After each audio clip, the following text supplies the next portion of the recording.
Hello, my name is VJ, and my partner Alex and I did our project on the Dutch intelligence hack. During the summer of 2014, the Dutch intelligence agency, AIVD, was collecting information on a group of Russian hackers who called themselves Cozy Bear.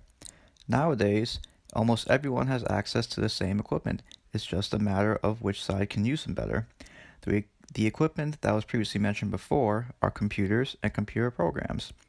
When it comes to hacking, the programs that are most likely used were either PHP, JavaScript, or HTML. These are all different kinds of programming languages, and with a decent knowledge of the software, one can create malicious viruses that might be undetectable. However, you don't always have to create something new. You can stick to the originals. Old methods still seem to work even after so much time has passed. You would think people would learn from the past, but sadly that is not always the case. One of the methods that was used to receive sensitive information was phishing. Phishing is the practice of sending emails in which the sender deceives the receiver by making the receiver believe the email is from a reputable company in order to obtain personal information such as passwords or credit card numbers.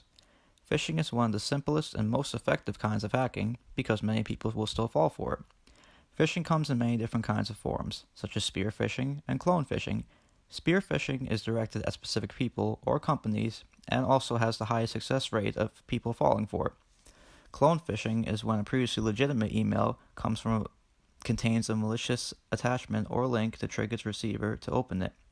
It is believed that someone in the White House opened a spear phishing email, believing it was from the State Department, which is what led to the DNC servers being compromised and Hillary Clinton's emails becoming public.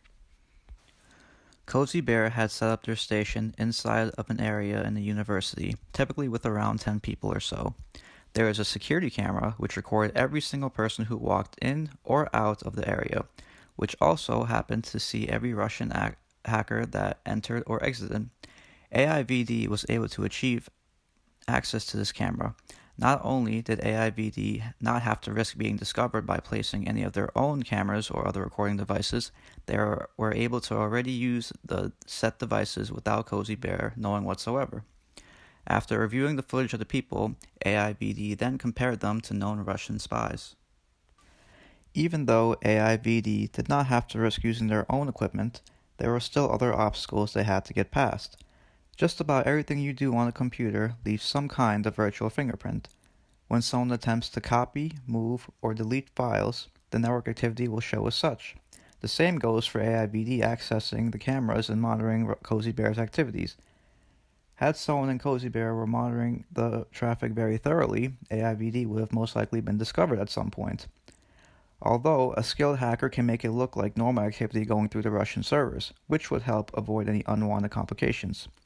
With the use of digital command centers and control servers, the Russians attempt to connect to the State Department.